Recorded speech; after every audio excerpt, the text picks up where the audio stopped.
My daughter Christina gave her father-in-law a shiny Tesla, and for my 65th birthday, she gave me $20 worth of shampoo, with a mocking smile. Dad, you don't deserve more than that. A week later, she called 23 times, begging, Daddy, stop! But it was too late. I couldn't just stop. Before we continue, please subscribe to the channel, and let us know where you're listening in the comments. The glass of Merlot trembled in my hand as Christina's voice cut through the chatter of Richard Wilson's birthday party. Dad, maybe one day you'll trade that rusty pickup for something with a bit of shine.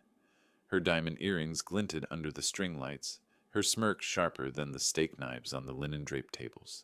The guests, neighbors, colleagues, Concord's well-to-do, froze, their laughter fading into awkward coughs. I tightened my jaw, the heat rising in my chest. Funny, Christina, I said, forcing a chuckle. Some of us value reliability over flash.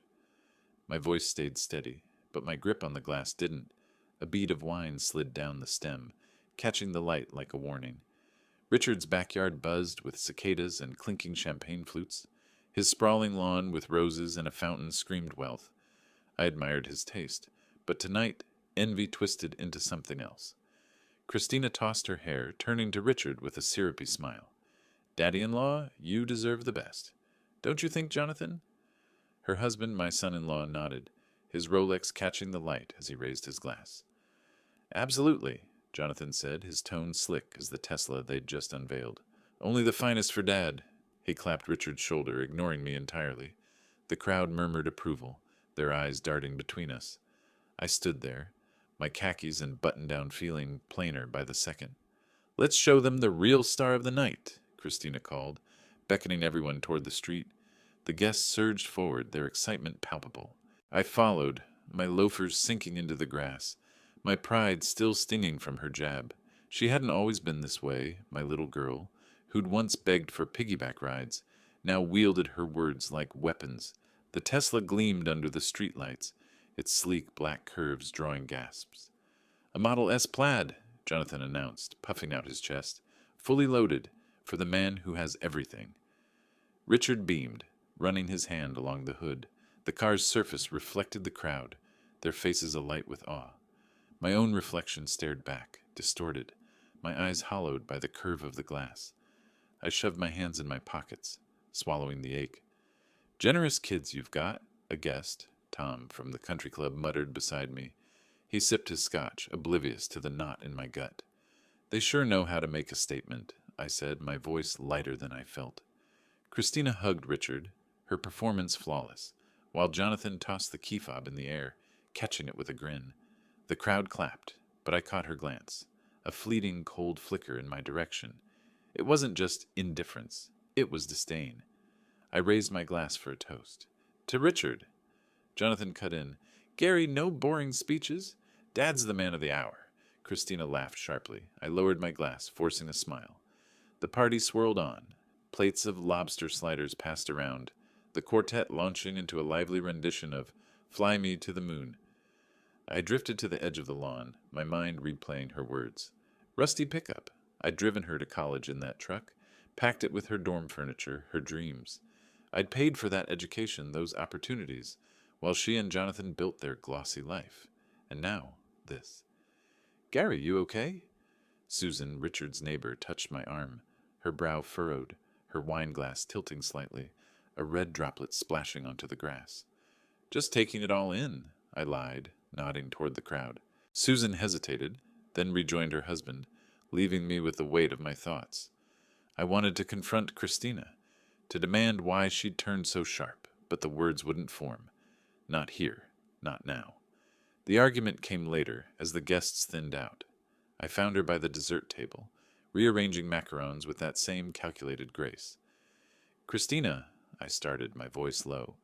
That comment about my truck, what was that? She didn't look up. Oh, Dad, don't be so sensitive. It was a joke. Her tone was light, but her eyes were steel. A joke? I stepped closer, my glass slamming onto the table, the clatter cutting through the music. You think humiliating me in front of everyone is funny? Her lips twitched, not quite a smile. Humiliating? Dad, you're making a scene. Jonathan appeared at her side, his arm sliding around her waist. "Easy, Gary," he said, his voice dripping condescension. "No need to ruin a good night." He patted my shoulder, the gesture heavy, dismissive. A few guests glanced over, their whispers like static in my ears. I opened my mouth to retort, but Richard called Christina over, his voice warm, oblivious. She glided away, leaving me with Jonathan's smirk and the sting of her words. I stood there, the party's glow dimming, my pulse loud in my ears. Later, as the last guests trickled out, I lingered by the street. The Tesla sat silent, its polish catching the streetlights, a beacon of everything I wasn't. My birthday was a week away, my 65th. I'd been so sure Christina would mark it with something special, something to rival this. But now doubt crept in, cold and heavy. Would they treat me the same? Or was I just the fool who kept hoping?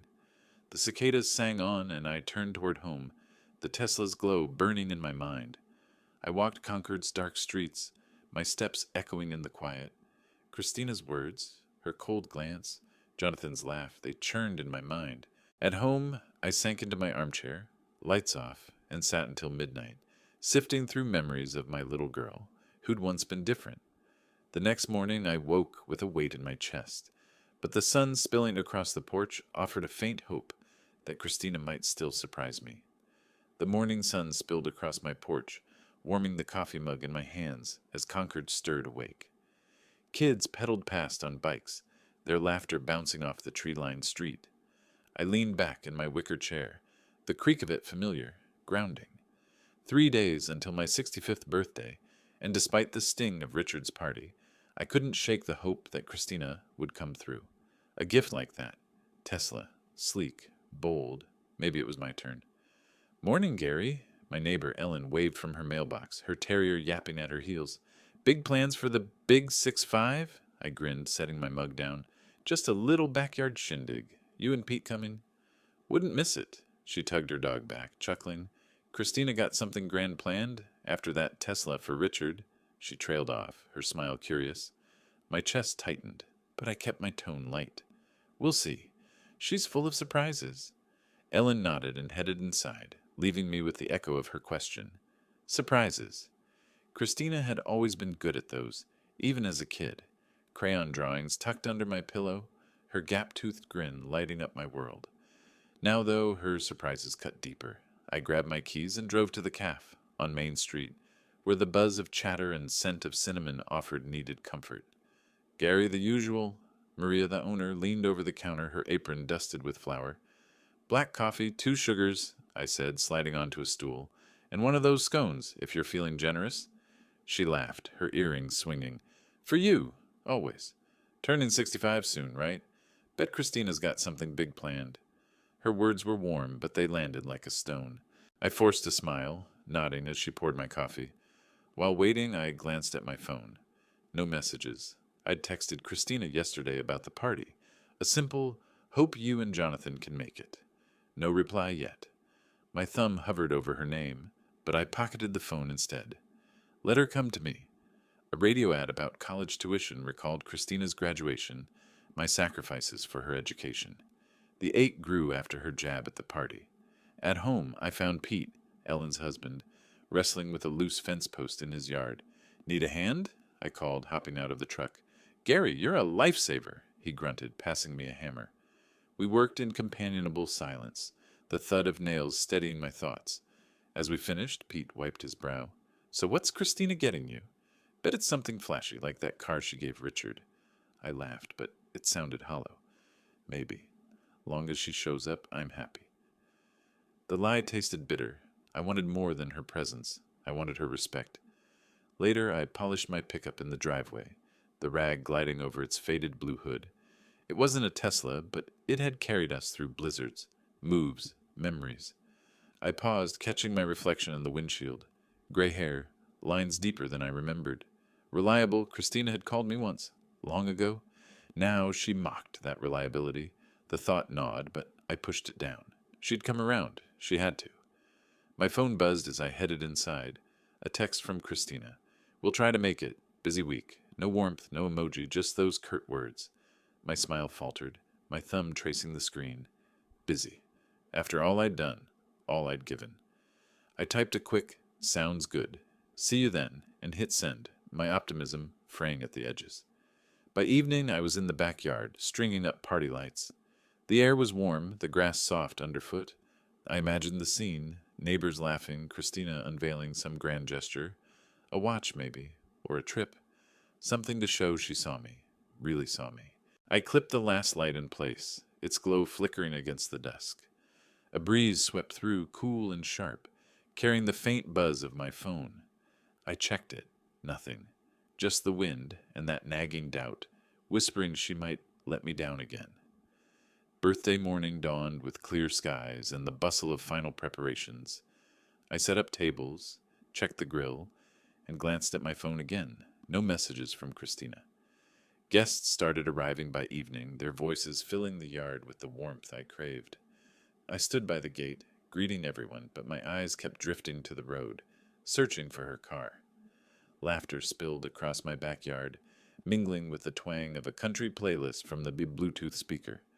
The string lights swayed gently, casting a warm glow over the folding tables covered in checkered cloths. My 65th birthday party was in full swing. Neighbors, my brother Carl, old friends from the engineering firm, all raising plastic cups in my honor. I stood by the grill, a beer in hand, grinning as Ellen told a story about her terrier stealing a burger last summer. The air smelled of charred hot dogs and lilac, and for a moment I felt whole. "To Gary," Carl called, hoisting his drink. "The man who keeps Concord running." The crowd cheered, and I waved them off, my cheeks warm. Their gifts piled up on a table. A homemade apple pie from Ellen, a history book on the Revolution from Carl, a bottle of whiskey from Tom at the club, thoughtful, each one. My eyes kept drifting to the gate, though, waiting for Christina and Jonathan. They'd show up. They had to. "Open this one next," Maria from the caf pushed a small box toward me, her smile wide. I tore the paper, revealing a mug with "World's Best Engineer" scrawled in bold letters. The crowd hooted, and I held it up, my laugh genuine. "Maria, you're too kind," I said, setting it with the others. My chest swelled with gratitude, but beneath it, anticipation churned. Christina's gift. What would it be? After that Tesla for Richard, I couldn't help imagining something big. A watch, maybe. Or a gesture that said, "I see you, Dad." I checked my phone. No texts. They were running late, but the night was young. 2 hours later, the gate creaked. Christina swept in, her silk dress shimmering, Jonathan trailing in a tailored blazer. They looked like they'd stepped off a magazine cover, out of place among the jeans and sundresses. I rushed over, my smile wide despite their tardiness. "You made it!" "Traffic," Christina said, air-kissing my cheek. Her perfume was sharp, overwhelming. Jonathan nodded, already scrolling his phone. My stomach dipped, but I brushed it off, leading them to the food table. "Grab a plate.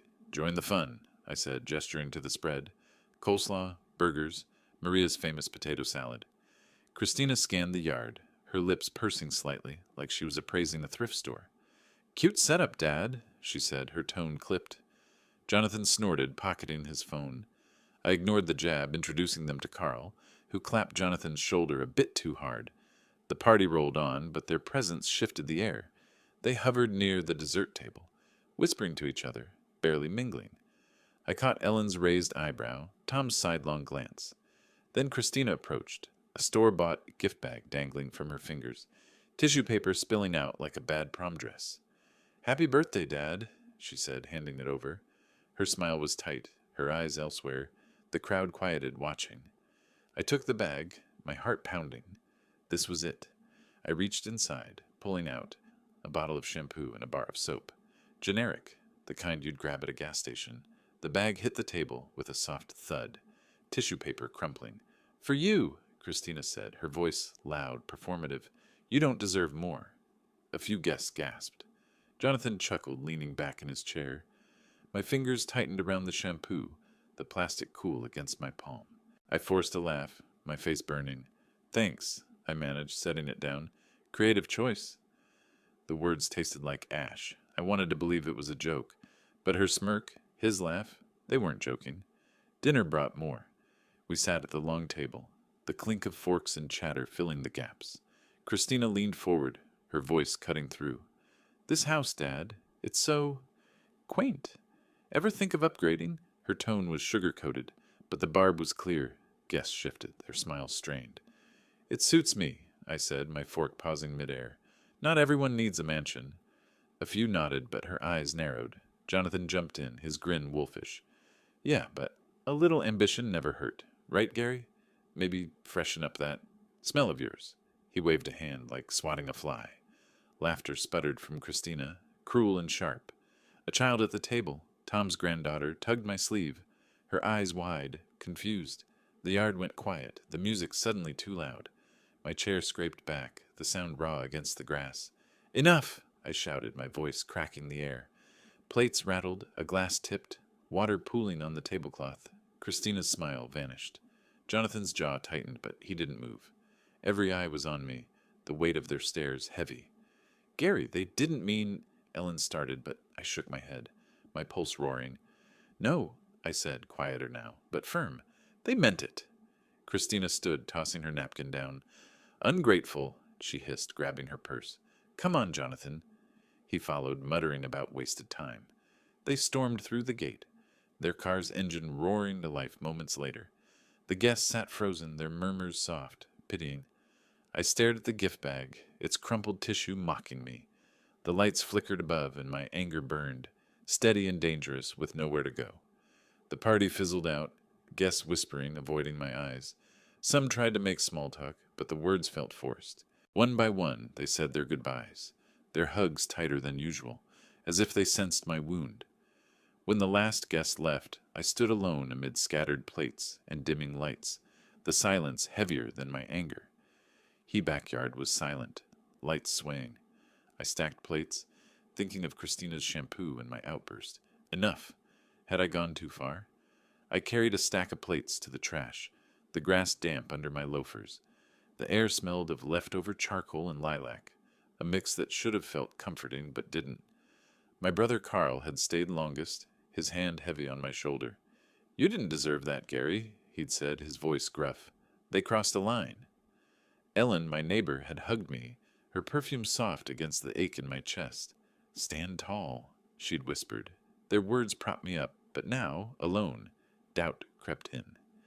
I paused, a half-eaten slice of cake staring up from a plate.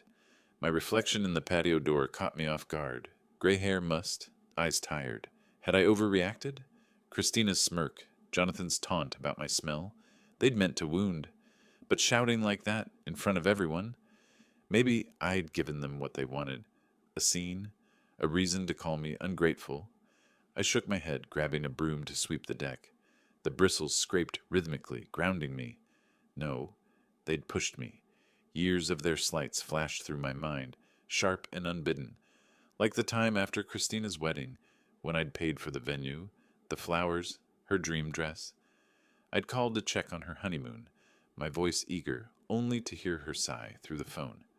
Dad, I'm busy, she'd said, her tone clipped, like I was a nuisance.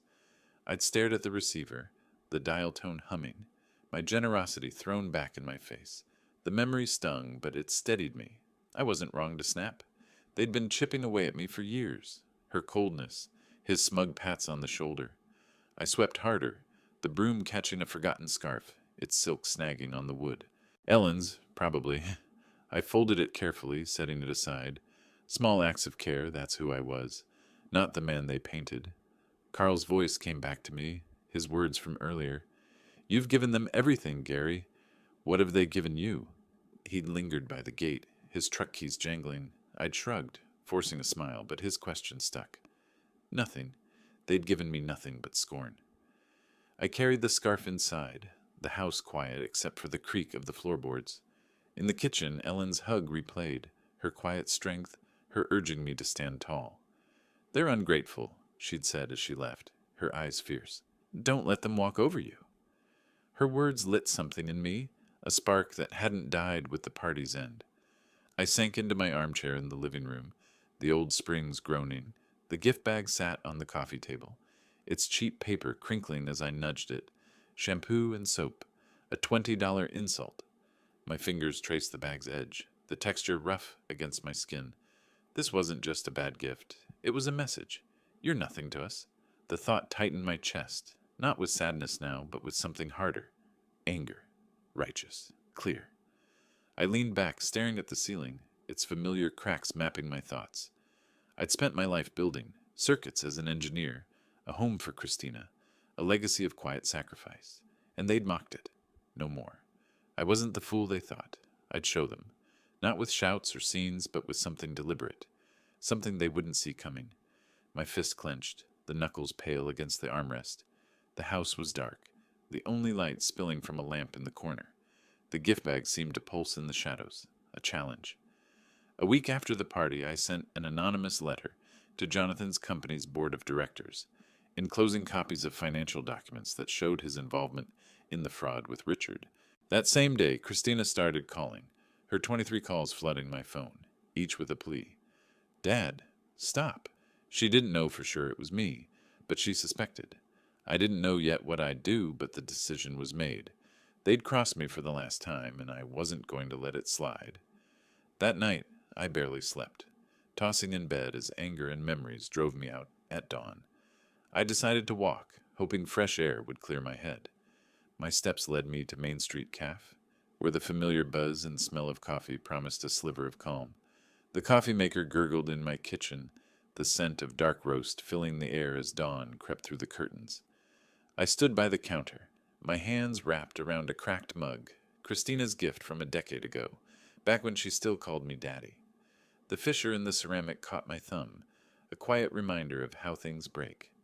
Last night's party, the shampoo, Jonathan's taunt, it all churned in my gut. I sipped the coffee, its heat steadying me, and headed out for my morning walk. Concord was waking up, dew glinting on lawns, birds chattering in the oaks. A jogger nodded as I passed, her ponytail bouncing. I waved back, my smile automatic, though my mind was elsewhere. The crumpled gift bag still sat on my coffee table, a wound I hadn't touched since last night. I walked faster, the spring air heavy, my loafers scuffing the sidewalk. Routine would ground me. It had to. At Main Street Cafe, the bell jingled as I stepped inside. The place buzzed with morning regulars, retirees reading papers, a mom corralling her toddler. Maria behind the counter grinned. Gary, survive the big 6'5"? Barely, I said, sliding onto a stool. My laugh was thin, but she didn't press. Coffee, black, and a bagel, toasted. Coming up, she said, her apron swishing as she turned. I pulled out my phone, more out of habit than intent, and opened Facebook. My thumb froze. Christina's post stared back, timestamped just after midnight. Worst father ever. Threw a tantrum at his own party. So embarrassing. Below, her friends piled on. What a jerk. You deserve better. A photo of the shampoo and soap captioned, His big gift, LOL, had 20 likes. My heart slammed against my ribs. The calf's hum fading. I gripped the phone, my knuckles white. She hadn't just mocked me in private. She'd broadcast it, turned my pain into her performance. Maria set my coffee down, her brow furrowing. You okay, Gary? Fine, I lied, my voice tight. Just family stuff. She nodded, hesitant, and moved to another customer. I scrolled again, each comment a fresh cut. Ungrateful old man, such a drama queen. My daughter, my little girl, had weaponized the world against me. I hit her number, the phone cold against my ear. It rang twice before she picked up. What, Dad? Her voice was bored, like I'd interrupted her manicure. Take it down, I said, my words clipped. That post, now! She laughed, sharp and brittle. Oh, please, it's just the truth. Deal with it. Christina, I'm not asking.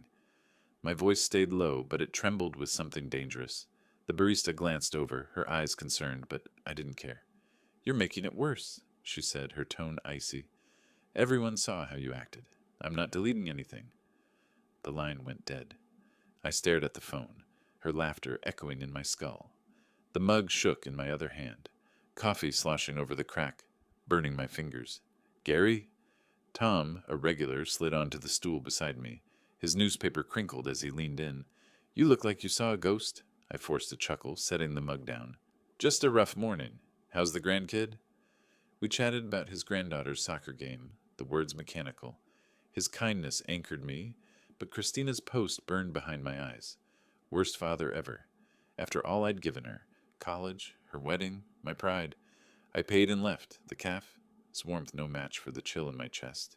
Walking home, Concord's streets felt different, the colonial houses watching me. My warning to Christina replayed, "You'll face consequences," and I meant it. Not a shouting match, not a plea. Something real. The cracked mug flashed in my mind, its flaw a mirror to our fractured bond. She thought she could humiliate me and walk away. She was wrong. Back home, I called Frank, my old accountant friend with a nose for financial schemes. I briefly told him about the party and hinted I suspected Christina and Jonathan were up to something dirty. "Meet me at the corner diner at 10, he said, and I felt a plan taking shape. My steps quickened, the church bell tolling in the distance, its echo matching my pulse. I didn't know how yet, but I'd make her see. I'd make them both see. The diner's door swung shut behind me, the jukebox crooning an old Springsteen tune as I spotted Frank at a corner booth. His gray hair was thinner now, but his eyes still had that accountant's sharpness. I slid into the cracked vinyl seat, nodding. "Frank, good to see you." "Gary," he said, his voice gravelly, a smile tugging at his lips. "Been too long." The air smelled of coffee and fried eggs. The checkered floor scuffed from years of Concord's comings and goings. The place felt like my old engineering office. Functional, no nonsense, a space for solving problems. And I had a problem. We ordered, black coffee for me, decaf for him, and got to it. "You said you had something on Christina and Jonathan," I said, leaning forward, my hands clasped on the Formica table. "What did you find?" Frank's hands shook slightly as he pulled a folder from his bag, his arthritis worse than I remembered. "You're not going to like it," he warned, sliding it over. "Look at this." I opened it, my eyes scanning bank statements, wire transfers, Richard's name in bold. My pulse quickened. "They bought that Tesla for Richard," Frank said, his voice low. "Big show at his party, right? Thing is, it wasn't their money. They siphoned it from Richard's accounts, forged his signature, moved funds through a shell company. Slick, but sloppy." I leaned back, the booth creaking. The Tesla, sleek, gleaming their grand gesture, was a lie. My daughter and her husband, stealing from her father-in-law to play the heroes. My coffee sat untouched, steam curling up like a warning.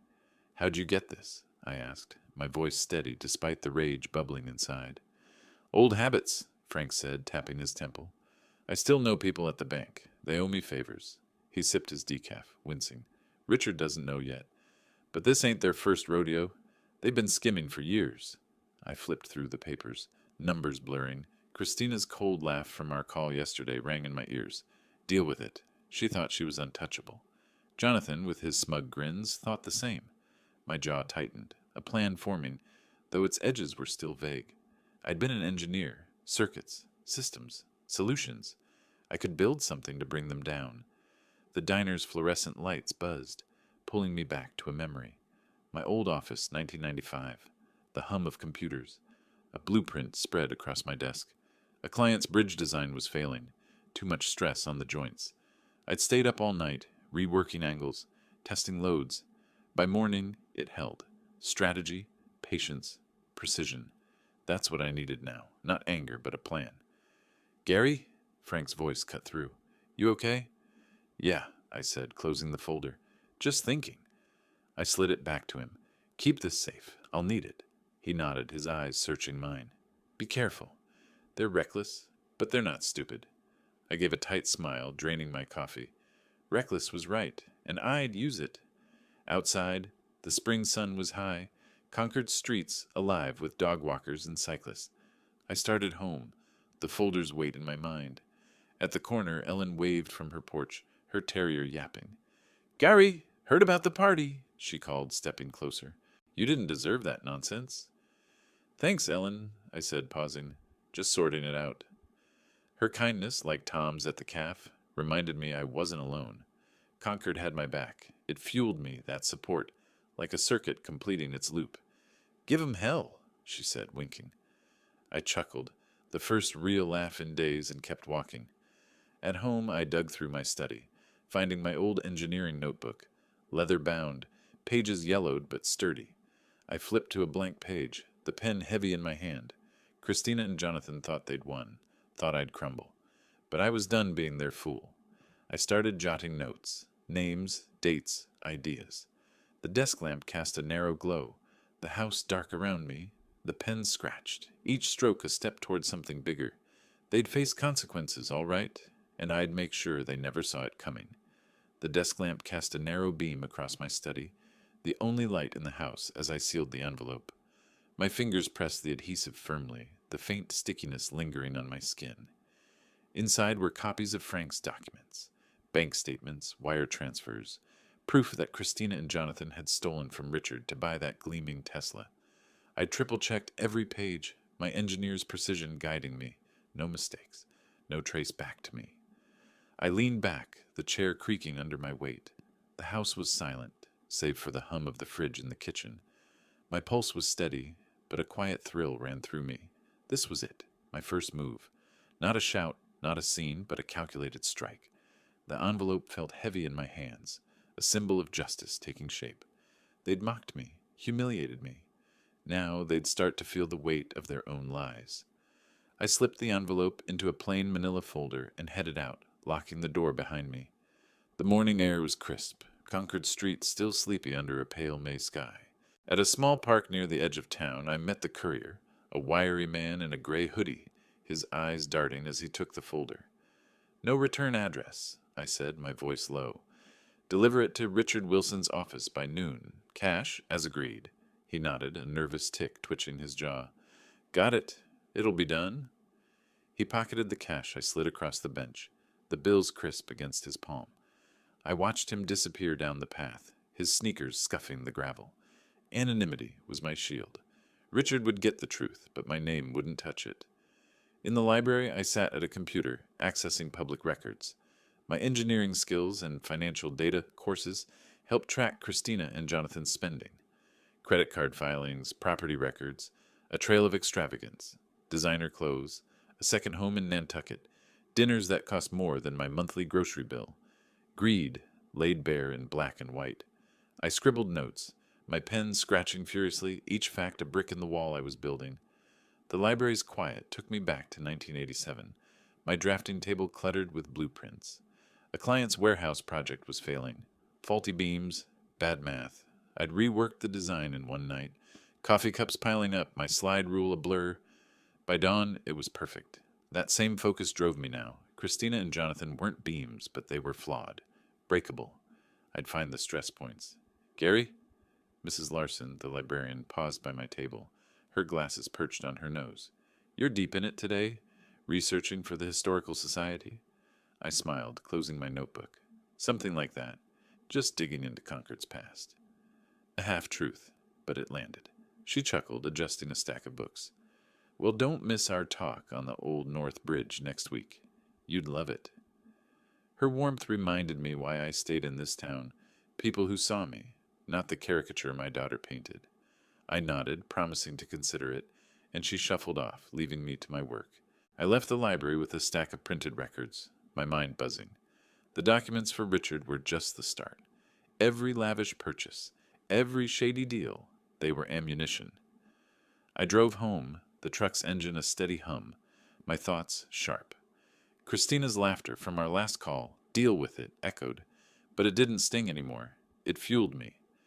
At home, I sank into my armchair, the house dark except for the glow of my phone.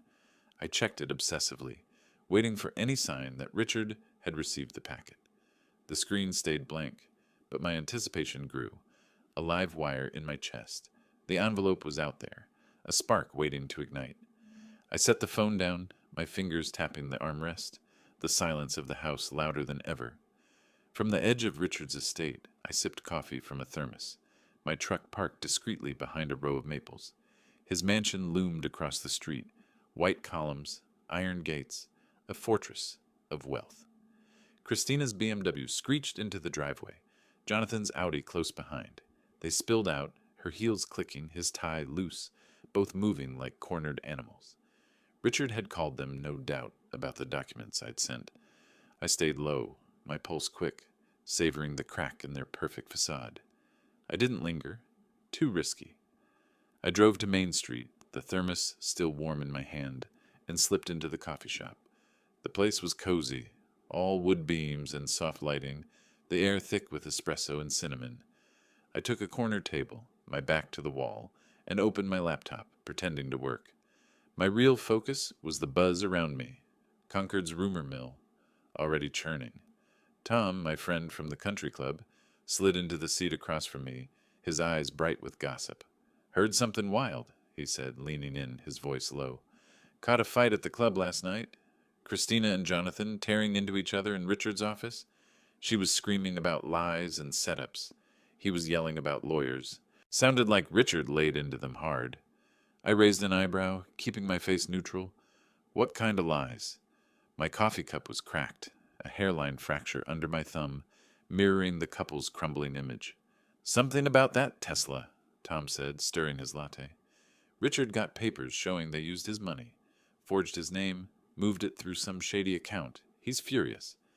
Richard hired a private investigator to check the documents and filed a complaint with the financial regulator, but decided not to go to the police yet to avoid a public scandal. Instead, he summoned Christina and Jonathan and threatened to cut them off from the family funds if they did not return the money. "Threatened to cut them off?" He shook his head, oblivious to my role. "They're scrambling, Gary. Not so high and mighty now." I nodded, a quiet thrill curling in my chest. The documents had hit their mark. Christina's laughter, Jonathan's smirks. They were unraveling. I sipped my coffee, the bitterness sharp. Years of their slights flashed through me, like the time Christina forgot my 60th birthday, too busy with a gala to call. I'd waited by the phone, hopeful, only to get a text 2 days later. "Sorry, swamped." I'd swallowed the hurt then, not anymore. The shop's door chimed, and there they were, Christina and Jonathan forcing smiles for a group of friends at a nearby table. Her laugh was too loud, his shoulders stiff. "Everything's fine," she said, waving off a question, her voice brittle. Jonathan ordered a coffee, his hand shaking as he paid. The barista shot them a curious glance, sensing the strain. I kept my eyes on my screen, my heart pounding. Their public mask was slipping, and I was the one pulling the strings. Outside, I ran into Ellen, my neighbor, her terrier tugging at its leash. "Saw Jonathan in town earlier," she said, adjusting her scarf. "Looked like he hadn't slept in days. Trouble in paradise, you think?" "Sounds like it," I said, my tone light, my smirk hidden. "Guess they've got some explaining to do." Ellen grinned, oblivious, and we parted ways. Her words fed my satisfaction like fuel on a fire. Concord was watching, judging. Their perfect life was cracking, and I wasn't done. The coffee shop's warmth lingered in my mind, pulling up another memory, Christina's first apartment, me hauling furniture up 3 flights, her barely thanking me. I'd brushed it off, told myself she was young. Busy. Now I saw it for what it was. Entitlement. That patience was gone, replaced by a cold, steady resolve. As dusk settled over Concord, I walked home, the air cool, the streets glowing with lamplight. My phone buzzed. A text from Tom. More drama at the Wilsons. C screaming at Jay in the driveway. "It's a mess." I read it twice, a faint smile tugging at my lips. The cracked coffee cup flashed in my mind, a perfect image of their fracturing world. I slipped the phone into my pocket, my steps light, the night stretching out with possibilities. The porch swing creaked under me, the morning sun warm on my face as I scrolled through Facebook. Christina's latest post blazed across the screen, my father's spreading vicious lies about us. Jealousy's ugly, Dad. Comments poured in, some supportive, others skeptical. My jaw tightened, but a chuckle escaped. They were flailing, accusing me to save face, and it was backfiring. A wilting petunia in a pot by the swing caught my eye, its petals curling, a quiet echo of their fading credibility. I set my coffee down, the mug cool against the weathered wood. Their desperation was almost comical. They thought they could turn Concord against me, paint me as the villain, but I'd stayed quiet, stayed hidden, let them dig their own grave. My phone buzzed. Frank, my accountant friend, asking to meet. "Urgent," his text read.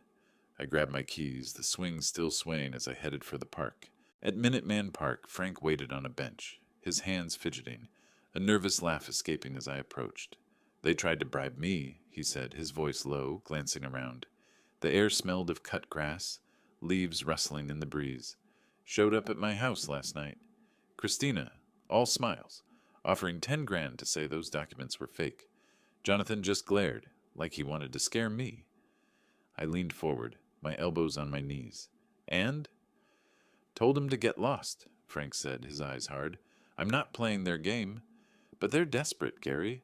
They know Richard's done with them. He shook his head, his arthritis making his fingers tremble. Watch your back. They're cornered. I nodded, my mind racing. A bribe, sloppy, reckless. They were unraveling faster than I'd expected. Thanks for the heads up, I said, my voice calm, though satisfaction burned in my chest. Keep me posted. Frank clapped my shoulder, his grip surprisingly firm, and we parted ways, the park's quiet wrapping around me. The post replayed in my mind, pulling up a memory. Christina at 8, clinging to my hand at a county fair, her eyes wide, trusting. She'd believed in me then, her daddy who could fix anything. Now she called me a liar to the world. The contrast sharpened my resolve, like a blade honed on stone. At the corner store, picking up milk, I ran into Maria, the calf owner. Heard Christina's stirring up drama online, she said, ringing me up, her tone gossipy but kind. Folks are saying she's in over her head. Rough week for her, huh? Seems so, I said, slipping her a smile. Guess the truth catches up. She laughed, handing me my change, and I left, the bell jingling behind me. Concord's whispers were turning against them, their allies thinning. My steps felt lighter, the milk jug swinging in my hand. Back home, I sat at my desk, pulling up the post again. The comments had shifted. Sounds like you're dodging, Christina. What's the real story? Their support was crumbling, their lies too thin to hold. I leaned back, my smirk widening, the mouse steady under my hand. The wilting petunia flashed in my mind, a perfect image of their collapse. They thought they could outmaneuver me, but I was 3 steps ahead, my next move already forming, quiet and sharp, waiting to strike. The attorney's office door clicked shut behind me, my worn briefcase thumping onto the polished oak desk. The room smelled of leather and old books, a faint hum of traffic seeping through the window from Concord's bustling streets. Margaret, my lawyer for 2 decades, adjusted her old-fashioned glasses, her sharp eyes meeting mine. Ready to talk numbers, Gary? She asked, her voice steady, professional. I nodded, setting the briefcase down, its scuffed leather a quiet testament to years of careful choices. Let's get to it. My voice was calm, but a current of pride ran through me. Christina and Jonathan thought they knew me, a modest retiree, scraping by on an engineer's pension. They were about to learn how wrong they were. Margaret pulled a file, her pen tapping the page. Your investments, real estate, stocks, bonds. You've built quite a nest egg. 8 figures, conservatively. She leaned back, her glasses catching the light. Most clients would have flaunted that. You didn't. Never saw the need, I said, my fingers tracing the briefcase's handle.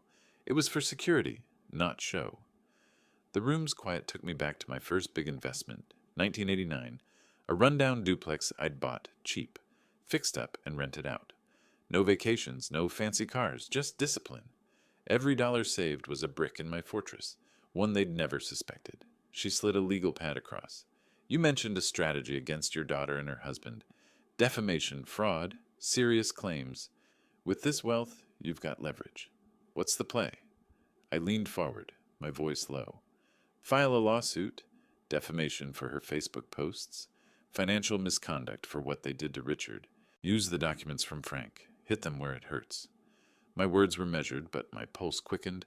This wasn't revenge. It was justice, precise and cold. Margaret scribbled notes, nodding. We can start with a civil suit, public records, Richard's testimony. It's strong, but it'll get messy. You sure? Certain, I said, my jaw tight. They've had their chances. She met my gaze, her nod final, and we mapped out the first steps, her pen scratching like a metronome.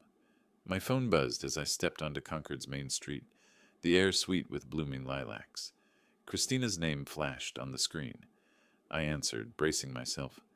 Last night she called for the first time, screaming that she knew I had sent the documents to Richard. You're the only one who could have gone through our finances, Dad, she said, her voice trembling with anger. I didn't confirm it, but her guess was right. Dad, please, she said, her voice shaky, almost unrecognizable. Whatever you're doing, stop it.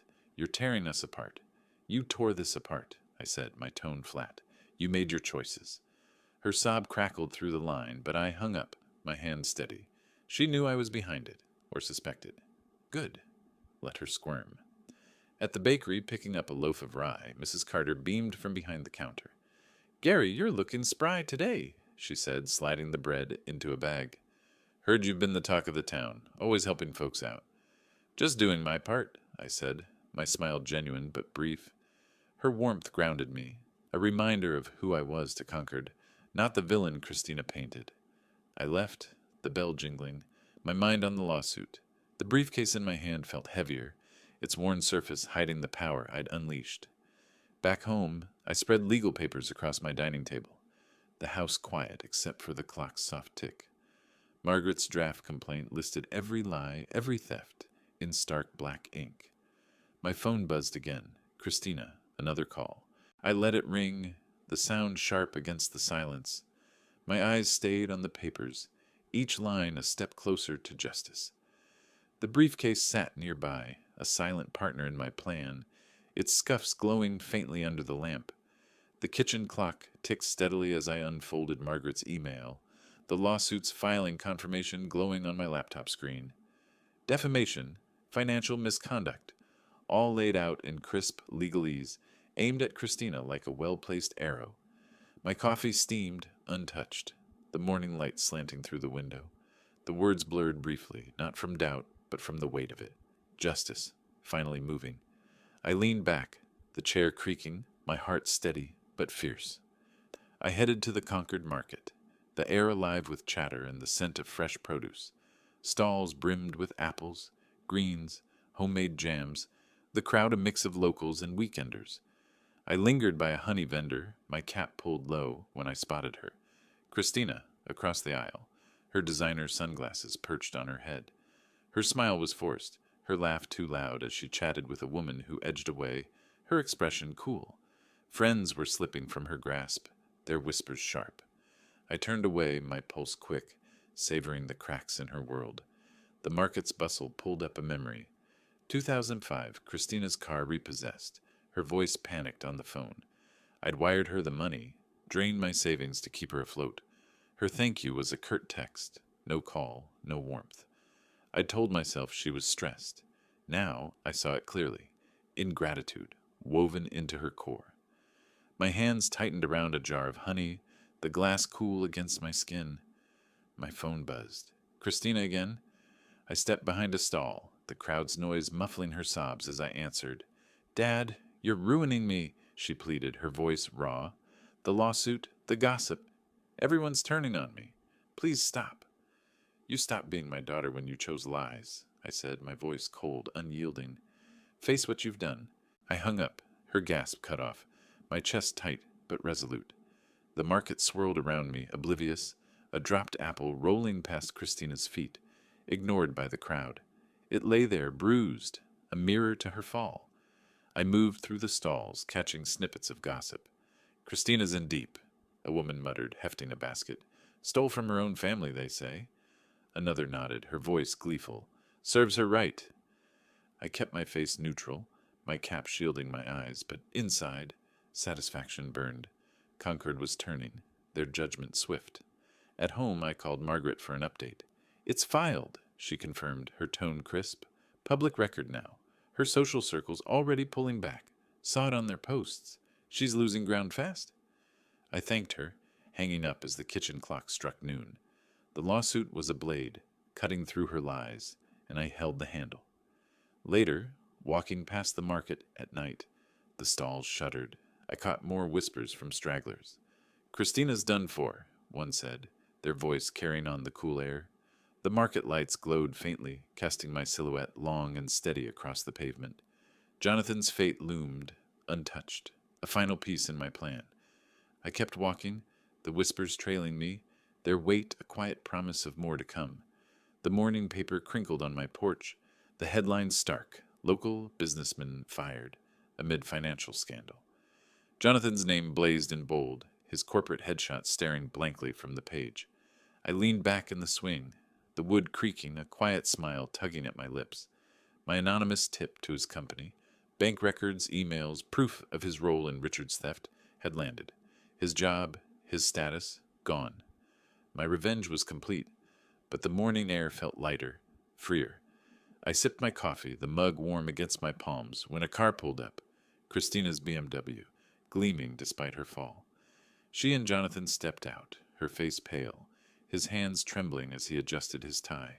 Richard called me the day before to thank me for the documents that exposed their scam. During the conversation, he casually mentioned my investments, which I had never told Christina about. "You're modest, Gary, but your wealth is impressive," he said, not knowing she was listening on the other line. They'd heard about my wealth, no doubt, from Richard or some leak. They crossed the lawn, their steps hesitant, like children caught stealing. I stood, setting the paper down, my expression stone. "Dad," Christina started, her voice cracking. "We're sorry. We didn't know. Your money, everything. Can we just talk?" Her eyes darted, pleading but hollow. Jonathan nodded, his voice hoarse. "We messed up, Gary. Let's fix this. Family, right?" His hands shook, betraying his bravado. Their faces pulled up a memory. Christina at 16, me working double shifts to pay for her dance lessons, her dreams. I'd come home exhausted, her smile my reward. Now that girl was gone, replaced by this stranger, begging for mercy she didn't deserve. "You don't get to rewrite this," I said, my voice low, final. "Justice is done." I stepped back, the door half closed, their apologies cut off by the click of the latch. They stood frozen, then shuffled back to their car, the engine roaring as they fled. I exhaled, the weight of years lifting. My home, modest but mine, felt solid around me, its quiet calm a balm. The suitcase by the door was packed. A solo trip to Maine, a cabin by the sea, booked with my own money. Freedom earned. Ellen stopped by later, her terrier yapping as she leaned over the porch rail. "Gary, you're the talk of Concord," she said, her grin wide. "Stood up to those two, didn't you? Always knew you had steel in you." "Just doing what's right," I said, my smile warm but brief. Her praise settled over me, a final nod from the town that had watched my fight. I waved as she left, the terrier's barks fading down the street. I grabbed my suitcase, its leather handle smooth under my grip, a symbol of the life I'd reclaimed. The house locked behind me, I climbed into my pickup, the engine rumbling to life. Concord's streets rolled past, colonial homes, green lawns, the familiar heartbeat of my town. The open road stretched ahead, the horizon wide, my heart light. I'd faced their betrayal, their lies, and come out whole. The suitcase rattled in the back, and I drove on, free at last. If you like this story, please like this video, subscribe to the channel, and share your impressions of this story in the comments. To listen to the next story, click on the box on the left. Thank you for watching.